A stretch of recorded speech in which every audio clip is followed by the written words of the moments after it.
उनका वेट बहुत ज़्यादा गेन होना, या जो है इनको बहुत ज़्यादा भूख लगती है जिसकी वजह से एक्सेसिव ईटिंग हैबिट्स, ओके। और फिर उनका ग्रेजुअली वेट गेन होना। और जो एक और अलामात जो कॉस्मेटिक अफेक्ट करती है वो गर्दन के इर्द गिर्द काला हो जाना, अच्छा। आर्म पिट्स में डार्क कलरेशन हो जाना, ओके। ये सब अलामात होती हैं जो कि 13 से 25 इयर्स एज ग्रुप को डॉक्टर के पास या कंसल्ट करने पे मजबूर करती है। ठीक है। अच्छा, इसकी वजूहात क्या हैं? क्या वजह है कि पीसीओएस आजकल शायद ज़्यादा कॉमन हो गई जी, है या? बिल्कुल कॉमन इसलिए हो गई है, तो एक तो जियोग्राफिकल वेरिएशंस है। हम जिस कंट्री में साउथ ईस्ट एशियन रीजन में रहते हैं, हम लोगों को टेंडेंसी है इंसुलिन इनसेंसिटिविटी की, ओके। कि इंसुलिन जो है वो बहुत जल्दी लबलबा हुँ, इंसुलिन बनाना बंद कर देता है, जिसकी सूरत में शुगर हो होती है। जाती है। लेकिन पीसीओडी में जो ख़ास एथनिक रीजन है, जैसे पंजाबीज होते हैं, इनकी जेनेटिकली ही पीयर शेप बॉडीज़ होती हैं, सेंट्रल फैट डिपोजिशन ज़्यादा है, और प्लस लाइफस्टाइल। ओके। नाउअडेज आप देखें जंक फूड्स का बहुत ज़्यादा बिल्कुल, बिल्कुल। इस्तेमाल, स्लीप डेप्रिवेशंस हैं, बायोलॉजिकल क्लॉक जो है वो चेंज हो चुका है, रातों को जागना है या बिल्कुल, काम करना है, दिन में सोना है, सनलाइट का एक्सपोजर नहीं है, और प्लस ये है कि सेडेंटरी लाइफस्टाइल, बिल्कुल, बिल्कुल। वर्जिश का ना करना, जंक फूड्स खाना, तो ये सब चीज़ें जो हैं रिस्पॉन्सिबल है आपके पॉलीसिस्टिक ओवेरियन डिजीज़ की। तो नाज़रीन, आप सुन रहे हैं कि क्या-क्या रिस्क फैक्टर्स हैं, जैसे कि सेडेंटरी लाइफ़स्टाइल, रात को प्रॉपर नींद का ना होना, इसके अलावा जंक फूड का इस्तेमाल करना। ये सारी चीज़ें जो हमारी लाइफ़ का हिस्सा बन चुकी हैं, हमें अपनी लाइफ़ में थोड़ी मॉडिफ़िकेशन करने की और वापस उन्हीं पुराने वक्तों में जाने की ज़रूरत है, जैसे बिल्कुल। हमारे बड़े लोगों ने अपना वक्त गुजारा है। अच्छा डॉक्टर साहब, इसकी अलामात क्या बॉडी के ऊपर, जैसे आपने बोला कि निशान, काले निशान, गर्दन पे काले निशान, या अंडर आर्म्स में, आर्मपिट्स में डार्क होना, या हेयर आना, इसके अलावा भी कोई अलामात होती हैं कि दर्द का होना या इस तरह? नहीं देखिए, अगर हम देखा जाए, अगर प्योरली हम जो आर्म पिट्स का डार्क होना या गर्दन के इर्द गिर्द काला होना, ये टिपिकल साइन होता है इंसुलिन इनसेंसिटिविटी का, ओके, जो कि वन ऑफ द पार्ट होता है पीसीओडी में। ओके। लेकिन ये अलामात मर्दों में भी आती हैं, अच्छा। क्योंकि पेनक्रियाज तो मेल फीमेल दोनों में होते हैं। बिल्कुल। तो ये भी एक अलार्म होता है कि आइंदा 4-5 सालों में इनको शुगर हो सकती है। तो अच्छा। इसमें हम मर्दों को भी ट्रीट करते हैं इंसुलिन सेंसिटाइजिंग एजेंट देके। ओके। लेकिन फीमेल में अगर हम इनको कैटेगराइज करते हैं according to their sign and symptoms, जिन अलामात के साथ वो किसी हेल्थ प्रोफेशनल के पास, डॉक्टर के पास जाते हैं, तो ये 4 कैटेगरीज हैं, ए बी सी और डी। ए कैटेगरी जो है वो सबसे ज़्यादा ख़तरनाक है और सबसे ज़्यादा कॉम्प्लिकेटेड है। ओके। उसमें आपके तीनों सिस्टम इन्वॉल्व होते हैं, मेंस्ट्रुअल इरेगुलरिटीज़ हैं, अल्ट्रासाउंड में पॉलीसिस्टिक ओवेरीज की चेंजेस हैं, एंड प्लस टेस्टोस्टेरोन का बढ़ जाना, जो कि एक मेल हार्मोन्स है, लेकिन फीमेल ओवरीज में से भी कुछ मिकदार में ये रिलीज होता है, और उसका एक्सेसिव डिस्चार्ज होना। कैटेगरी बी में जो है वो मेंस्ट्रुअल इरेगुलरिटीज़ हैं, लेकिन उसके साथ जो है हाइपर एंड्रोजिनिज्म नहीं है, लाइक उसमें सिर्फ अल्ट्रासाउंड आपकी फाइंडिंग्स में पॉलीसिस्टिक है, ये बालों की ग्रोथ और ये इस नहीं तरह है। नहीं होती। ओके। लेकिन सी कैटेगरी में जो है वो ओवोल्यूशन, मेंस्ट्रुएट तो ये रेगुलर कर रहे हैं, लेकिन अल्ट्रासाउंड किसी और वजह से करा लिया तो उसमें पॉलीसिस्टिक ओवेरीज आ गई। अच्छा। तो ये कंपैरेटिवली बेहतर कंडीशन होती है कि हम इसको जल्दी ट्रीट कर सकते हैं, क्योंकि अभी इसने मल्टी ऑर्गन्स को इन्वॉल्व नहीं नहीं किया। किया है। जो थर्ड कैटेगरी है उसमें ये है कि आपको मेंस्ट्रुअल इरेगुलरिटीज़ हैं और अल्ट्रासाउंड में पॉलीसिस्टिक चेंजेस भी आ रही हैं, और okay. Androgenic sign and symptoms के साथ पेशेंट प्रेजेंट करता है, लेकिन लैब टेस्ट में एंड्रोजन लेवल हाई नहीं आता। नहीं आ रहा। ओके। तो ये इन सब ब्रॉड कैटेगरीज को जब हम ट्रीट करते हैं तो डेफिनेटली पेशेंट का कंसर्न जो होता है, sometimes they want to conceive के साथ हमारे पास आते हैं, हम इनिशियली वर्कअप करते हैं तो उसमें पॉलीसिस्टिक ओवेरियन डिजीज़ आती है। समटाइम्स जो है लोग हर्सुटिज्म, जिसको बालों का मुंह पे आ जाना की वजह से आते हैं। समटाइम्स पेशेंट्स जो कहते हैं कि वो chest to hip ratio, central obesity की वजह से आते हैं। तो tailor the management according to patients need हम करके ट्रीट करते हैं। अच्छा डॉक्टर साहब, इसको तशख़ीस कैसे किया जाता है, कैसे आइडेंटिफाई किया जाता है, कोई टेस्ट होते जी हैं क्या? बिल्कुल, इसको टेस्ट करने से पहले तो एक डिटेल हिस्ट्री लेते हैं, जो कि एक औरत की एज ऑफ मेनार्की से लेके टिल करंट मेंस्ट्रुअल साइकिल तक हम present and past history of menstrual cycle हम लेते हैं कि एज ऑफ मेनार्की में आपके साइकिल्स कैसे थे और अब कब से ख़राब होना शुरू हुए। सेकंड ये है कि हेयर ग्रोथ की एक क्लासिफिकेशन होती है, जो अननेसेसरी फेशियल हेयर्स आ जाते हैं उसमें, चिन में, बिटवीन थाइज में, फेस पे, उन सब की एक क्लासिफिकेशन करते हैं।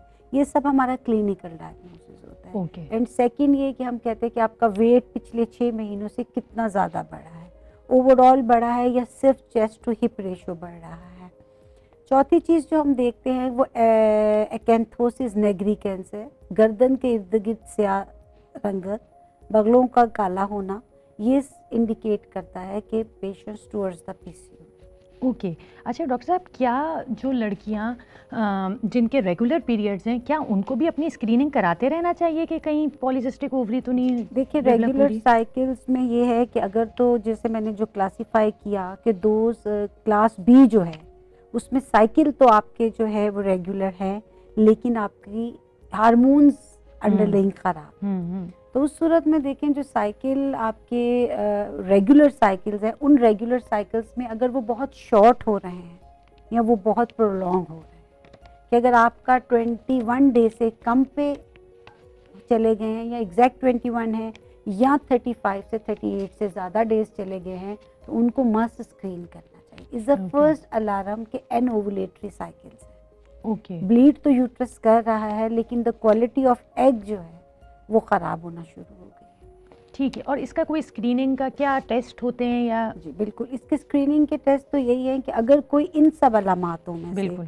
कि किसी के साइकिल का बहुत छोटा या बहुत लंबा होना, वेट गेन होना, या ये काली रंगत की स्याही, या उनको लगता है कि उनको वॉइस में कुछ चेंजेस आ रही हैं, तो उनके लिए हम इनिशियली कुछ ब्लड टेस्ट और अल्ट्रासाउंड एडवाइस करते हैं। ओके। अगर आप में से भी कोई अपनी बॉडी के अंदर ये चेंजेस या अपने घर में अपनी बहन, भाभी या बड़ी बहन के बारे में या उसकी चेंजेस देख रहा है, तो प्लीज़ उसको सजेस्ट करें कि वो अपना करीबी जो मॉलेज हैं, ख़ासकर गायनेकोलॉजिस्ट, उनके पास जाएं और उनसे ज़रूर मशवरा लें। अच्छा डॉक्टर साहिबा, क्या कोई ख़ास, अच्छा एक लड़की जो पहले नॉर्मल थी या नॉर्मल ब्लीड करती थी, क्या उसके अंदर भी ये डेवलप हो सकती है? लाइफ के किसी भी स्पेन में ये जी, डेवलप हो जी। सकता है? देखिए वो यही है कि रिप्रोडक्टिव एज ग्रुप जो है वो 13 साल से लेके जी। 45 ईयर्स तक। ओके। तो इसमें कभी भी ज़रूरी नहीं है कि एक औरत है जिसने कभी बच्चा पैदा नहीं किया उसको पीसीओडी हो, उसी को हो सकता है, या वो औरत जिसने 4 बच्चे पैदा किए उसको पीसीओडी नहीं हो सकता। अच्छा। ये किसी भी रिप्रोडक्टिव एज ग्रुप को इन्वॉल्व कर सकता है। Polycystic ovarian disease first, followed by the polycystic ovarian syndrome. Okay. तो जो डिजीज़ होती है वो किसी एक ऑर्गन को इन्वॉल्व करती है, लेकिन जब यही डिजीज़ मल्टी ऑर्गन्स को इन्वॉल्व कर लेती है, जैसे पीसीओडी में खाली पहले मेंस्ट्रुअल साइकिल डिस्टर्ब है, तो इस मीन सिर्फ ओवरीज से यूट्रस तक की इन्वॉल्वमेंट है। बिल्कुल। लेकिन अगर इसके साथ हेयर ग्रोथ होना शुरू हो जाती है तो इस मीन एड्रेनल ग्लैंड इन्वॉल्व हो गई है। तीसरी चीज़, अगर इसके साथ आपका नेक का काला होना या काली रंगत आर्म पिट्स में है, तो इस मीन के पेन लबलबे ने भी अपना काम ग्रेजुअली काम करना कम कर दिया है या कम कर रहा है वो। और फिर एट द सेम टाइम यही जो है फीमेल्स जब बेबी प्रोक्रिएशन नहीं कर सकती, बच्चा सब फर्टिलिटी या इनफर्टिलिटी में चली जाती, तो इसमें ग्रेजुअली ओवरीज ने भी अपना काम करना छोड़ दिया। ओके। तो ये मल्टी ऑर्गन डिजीज़ है जो सिर्फ एक ऑर्गन को नहीं इफेक्ट कर रही है, ये आपके बाकी ऑर्गन्स को भी Aahista Aahista slowly and gradually इसको अफेक्ट करना शुरू कर देगी, तो इसका इलाज जल्द अज जल्द बिल्कुल कराना ज़रूरी है। अच्छा, कोई ऐसी प्रिवेंशन या क्या ऐसा कि इससे बच सके? जी बिल्कुल, वो प्रिवेंशन के लिए तो ऐसे ही है कि अगर कोई एक एशियन किसी यूरोपियन के साथ शादी करे और यूरोपियन के फिर जो आगे बच्चे हों वो किसी अफ्रीकन से शादी करें, तो फिर शायद हम जेनेटिक प्रीडिस्पोजिशन को कम कर सकते हैं। Okay. लेकिन बीइंग एशियंस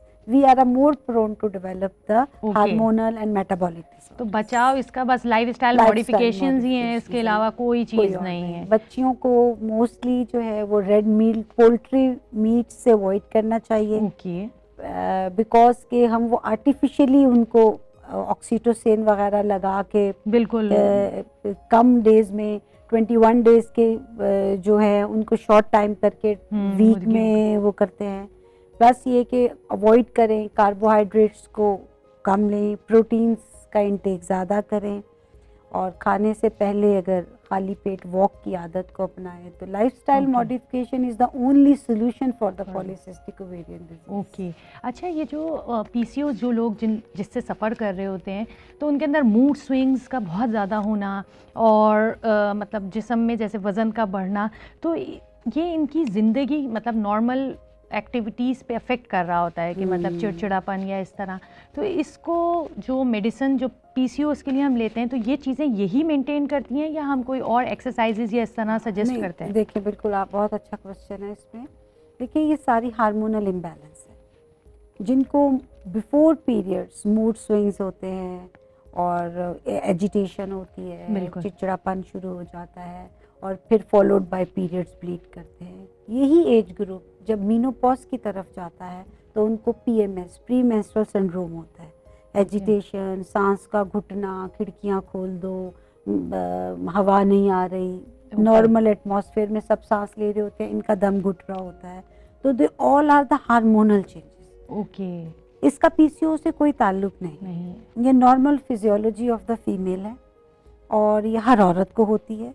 पढ़ी लिखी औरत को ज़्यादा होती है क्योंकि वो इसको नोटिस करती है। और इसमें ये है कि कुछ ऑल्टरनेट मेडिसिन का बड़ा रोल है। उसमें आप में विटामिन ई है, प्राइमरोज ऑयल है, योगा एक्सरसाइजेज हैं, कुछ हर्ब्स हैं, हर्बल मेडिसिन हैं, या जो है वो आप अपने आप को इंगेज कर लें उन टाइम्स में, तो दो ऑल दीज, तो फिर हम इन सिम्टम्स को कुप अप कर सकते हैं। तो ये मेरा अगला सवाल यही था कि प्री मेंस्ट्रुअल सिंड्रोम और पॉलीसिस्टिक ओवेरियन सिंड्रोम, इसमें क्या फ़र्क है? क्योंकि लोगों को इस टर्मिनोलॉजीज़ का सुनते तो हैं, नेट पे भी पढ़ते हैं, फेसबुक पे भी देखते हैं, बट इसके बारे में पता नहीं होता कि ये क्या है। तो आप थोड़ा बताएंगे डॉक्टर साहब? इनमें देखिए, इसमें कुछ हद तक एसोसिएशन है भी और कुछ हद तक नहीं भी है। पॉलीसिस्टिक ओवेरियन डिजीज़ तो एक बीमारी है बिल्कुल। जो कि फीमेल्स में जो गुदूद होते हैं, ओवरीज, वो अपना काम एबनॉर्मल तरीके से करते हैं और उनकी अल्ट्रासाउंड पे फाइंडिंग्स ख़राब आती हैं, फिर वो एबनॉर्मल हार्मोन्स प्रोड्यूस करते हैं और वो फिर डिजीज़ करते हैं। लेकिन पीएमएस जो कि प्री मेंस्ट्रुअल सिंड्रोम है, ये एक, आप जैसे कहें कि जैसे पीरियड से पहले दर्द होता है, किसी को ज़्यादा होता है, किसी को कम होता है, और all are the related with the hormones. तो द पीएमएस जो है वो नॉर्मल ही आप कंसीडर करें। ओके। उसको कोई डिजीज़ नहीं समझें। वो हार्मोनल चेंजेस होती हैं जो कि मूड स्विंग्स कराती हैं, किसी को ज़्यादा होती हैं, किसी को कम होती हैं। ओके। अच्छा डॉक्टर साहब, हमने जैसे स्टार्ट में बताया कि हमें बहुत सारे रिक्वेस्ट आए या मैसेजेस आए कि इस पे बात की जाए, तो एक बहुत अहम सवाल ख़वातीन की तरफ से आया था कि क्या अगर मुझे पीसीओज़ हैं तो मैं क्या माँ नहीं बन सकती ज़िंदगी भर, या प्रेगनेंसी नहीं हो सकती? नहीं, ऐसा बिल्कुल भी नहीं है। अल्लाह ताला ने औरत को तख्लीक ही शायद इसलिए किया है कि उसका एक ही काम है, प्रोक्रिएशन। तो प्रोक्रिएशंस के लिए जो एक एक्टिव फीमेल ऑर्गन है वो है ओवरीज, जो कि अंडा प्रोडक्शन की एक फैक्ट्री है।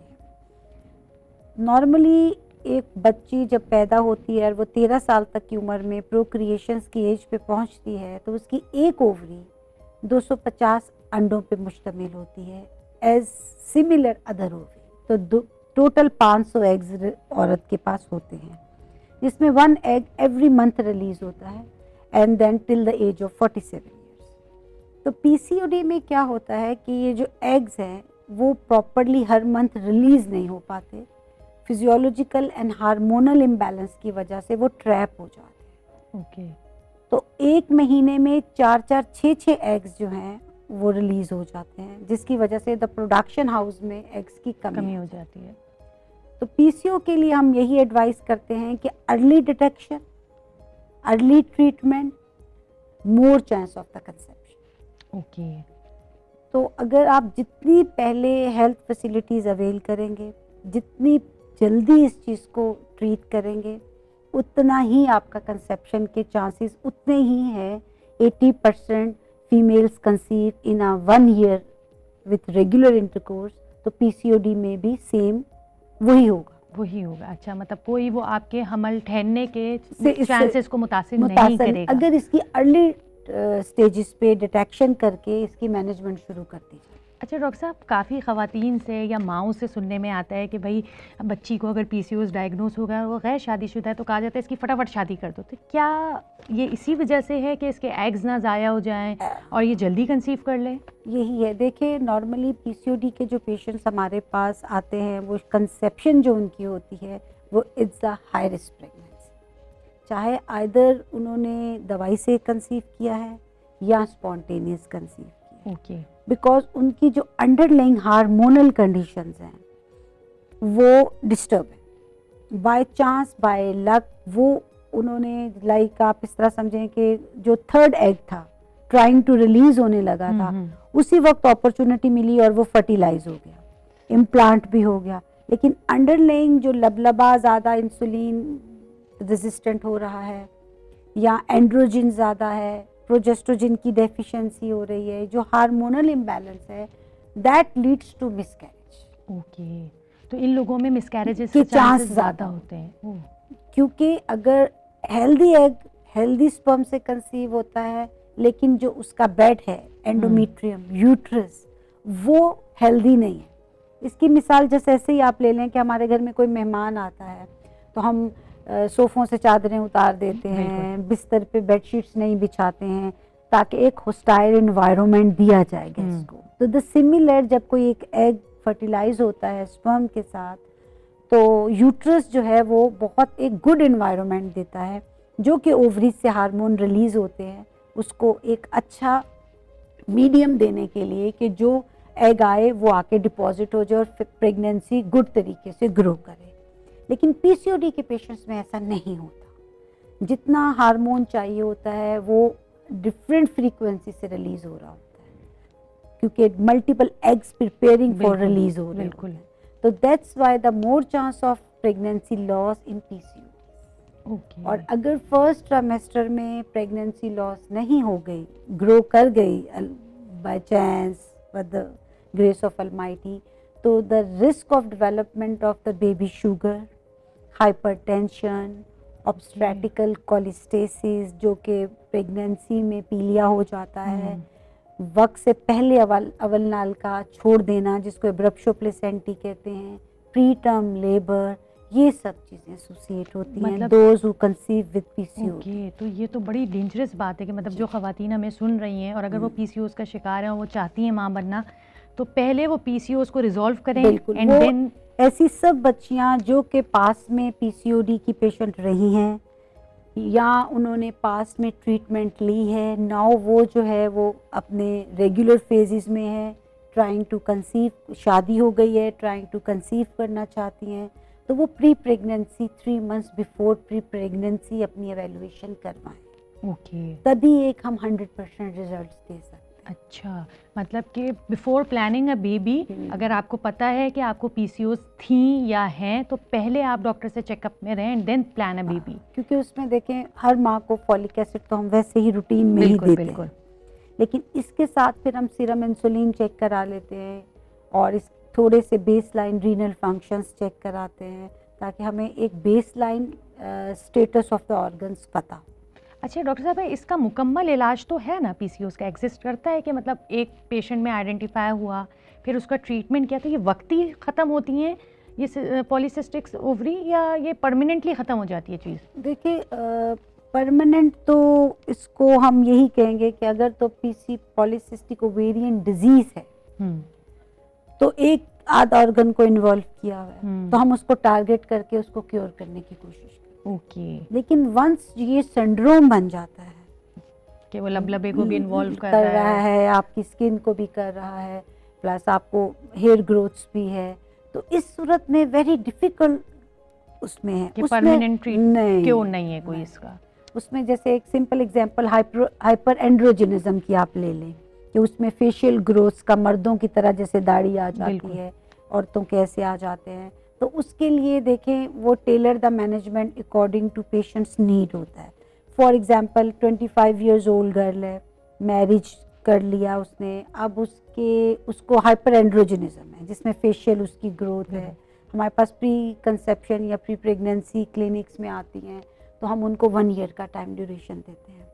उसमें हम उनको एक ऐसी दवाई पे डालते हैं 3 से 6 मंथ्स में कि उनकी जो फेशियल ग्रोथ जो अभी आनी है उसको इनहिबिट कर सके, लेकिन जो आ चुकी है उसको हम ख़त्म नहीं कर सकते। मतलब अगर अर्ली स्टेज पे पेशेंट आ जाए तो हम उसको सिंड्रोम में कन्वर्ट होने से रोक सकते हैं। तो इसमें हाइपर एंड्रोजन, जैसे मैंने आपको कहा कि category A polycystic ovarian disease है, जो कि सबसे ज़्यादा कॉम्प्लिकेटेड है और सबसे डिफिकल्ट टू क्योर है। कि वंस द फेशियल हेयर आपके आ गए या एक्स्ट्रा हेयर जो है वो डिफरेंट अदर पार्ट्स पे आ गए, तो हमें उस चीज़ को हम ड्रग्स पे डालते हैं फॉर फर्दर ग्रोथ। लेकिन जो ग्रोथ आ चुकी है उसका फिर हमें ऑल्टरनेटिव कॉस्मेटोलॉजिस्ट के पास या कॉस्मेटिक्स ट्रीटमेंट्स पे जाना पड़ता है। अच्छा, इस प्रॉब्लम अगर ये एग्जिस्ट करती है, किसी ने आज तक अपना करवाया ही ना हो और वो इन चीज़ों से सफ़र कर रहा हो, तो इसके अगर वो नहीं करा तो कहता है बस चल रही है ज़िंदगी, बच्चे भी हो गए, अब ज़रूरत ही नहीं कराने की। ख़वातीन यूजुअली ऐसे ही सोचती हैं अपने बारे में और वो अपने ऊपर नहीं इतना फोकस होती, तो क्या इसके लॉन्ग टर्म कोई इफ़ेक्ट आ सकते हैं? बिल्कुल आ सकते हैं। उसमें देखें कि जो लड़की पीसीओडी की पेशेंट रही है या ड्यूरिंग प्रेगनेंसी उसने हर पीसीओडी का ट्रीटमेंट लिया, फिर कंसीव किया, फिर बेबी आउटकम आया, लाइक उसके बेबीज प्रोक्रिएशन बच्चे भी पैदा किए, लेकिन पीसीओडी भी रही, तो उनमें इन फ्यूचर जो है menstrual irregularities late reproductive age group में आएंगे, जिसमें एंडोमेट्रियम के कैंसर, ओवरीज के कैंसर्स और इसके अलावा sugar, blood pressure and renal diseases.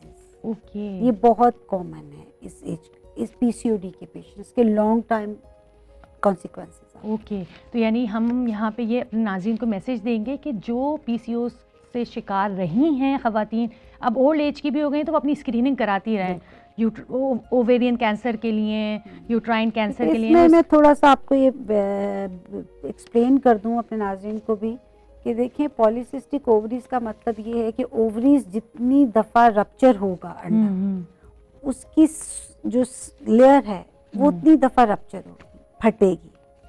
तो कैंसर की ये हैबिट होती है कि ये वहीं ग्रो करता है जहाँ पे इसको रिपीटेशन ऑफ द प्रोलिफरेशन की जगह मिलती है। बिल्कुल। तो वो नॉर्मली ओवरीज जब रिपीटेड ओवल्यूशन करती है और फिर ये औरतें अपनी रिप्रोडक्टिव एज ग्रुप में डिफरेंट ट्रीटमेंट्स लेती हैं फॉर द कंसेप्शन। बिल्कुल। तो इटसेल्फ वो जो ट्रीटमेंट है वो ओवरीज पे इफेक्ट करती हैं। इसके साथ साथ ये ट्रीटमेंट्स का जो साइड इफेक्ट्स है वो ब्रेस्ट कैंसर की तरफ भी जाता है। तो बाय पब्लिक सर्विस मैसेज हम कहें कि जो पीसीओडी की पेशेंट्स हैं वो प्रेगनेंसी ठहरने की दवाई लेने में इतनी जल्दी ना करें। अच्छा।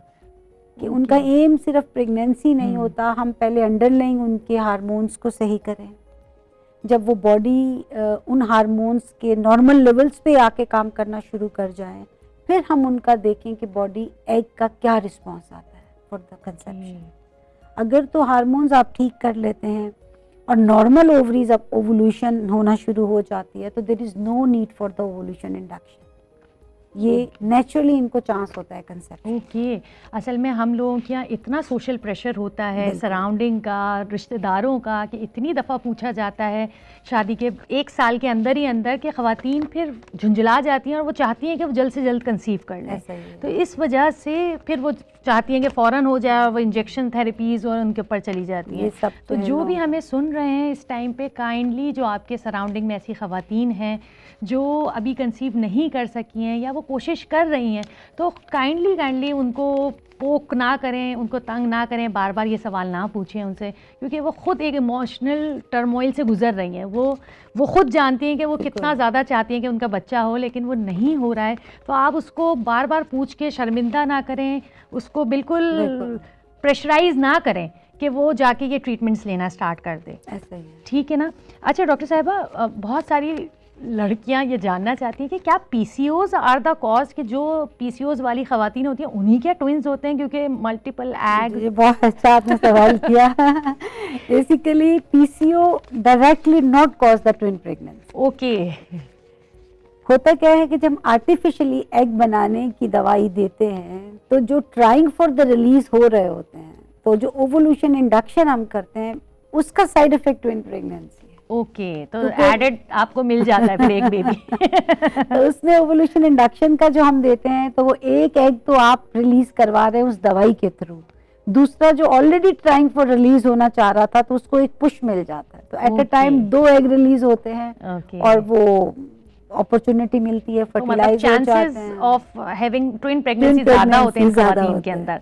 अच्छा, बच्चियां ये जानना चाहती हैं डॉक्टर साहिबा कि हम अपनी जो अभी अनमैरिड बच्चियां हैं खासकर, कि भाई ज़िंदगी में अपने ये जो चीज़ें आ जाती हैं, पीसीओएस का लेबल लग गया या इस तरह, हो तुम्हें पीसीओएस है, हो अच्छा ये तो बांझ है या इस तरह, फिर शादियों में मुश्किल होना आगे या इस तरह, तो वो पूछना चाहती हैं कि गायनाकोलॉजिस्ट क्या सजेस्ट करती हैं कि हम अपना इमोशनल एंड साइकोलॉजिकल उसको कैसे मेंटेन रखें। देखिए शगुफ्ता, अब जो गायनाकोलॉजिस्ट में भी अगर आपको बाय डेफिनेशन में बताऊं, one is the obstetrician, another is the gynaecologist. Gynaecologist में भी जो सब क्लासिफिकेशन है वो रिप्रोडक्टिव एंडोक्रिनोलॉजिस्ट है। Reproductive endocrinologist mostly deal with all the reproductive Okay. Imbalance. Okay.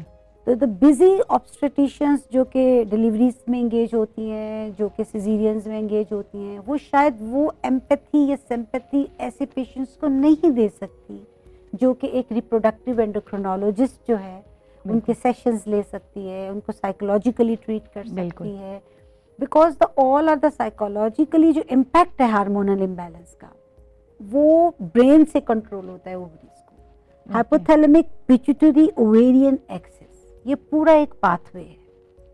तो दिमाग में अगर खराबियां हैं वो आपकी ओवरीज पे इफेक्ट करती हैं, ओवरीज आपके यूट्रस पे इफेक्ट करती हैं। तो बेसिकली एक डेडिकेटेड टीम होती है, रिप्रोडक्टिव एंडोक्रिनोलॉजिस्ट, साइकोलॉजिस्ट, डाइटिशियन और जो फर्टिलिटी एक्सपर्ट्स।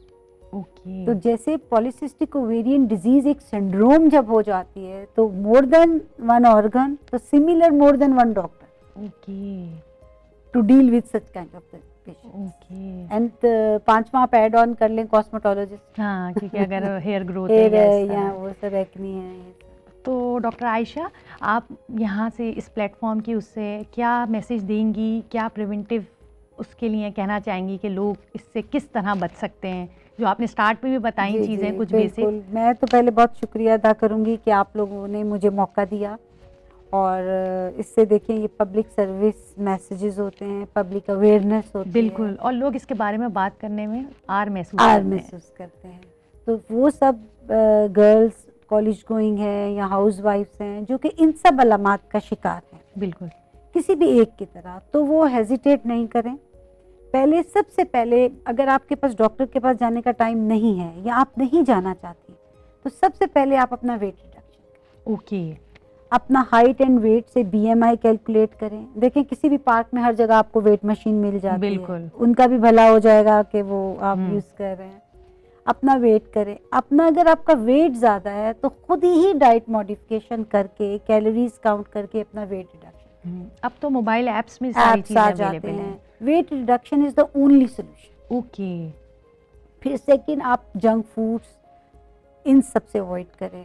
ओके। तो ये तो देखें आपके अपने बस में है, हाँ, इसमें अपने आपके हाथ में। किसी की हाई फाई फीस देने की ज़रूरत नहीं है। बिल्कुल बिल्कुल। और आप इतने ऐप्स हैं, मोबाइल्स में हैं, यूट्यूब्स हैं, इनसे आप देख सकते हैं कि आप कौन सी डाइट से एक्सरसाइजेज देख सकते हैं, कैलोरीज बर्न करें। तो आप देखें ग्रेजुअली आप खुद ही इससे फाइट करें। ओके। तो इसमें वो है नहीं, क्योंकि वंस ये सिंड्रोम हो गया तो आपके कॉस्मेटिक इफेक्ट्स आना शुरू हो जाएंगे।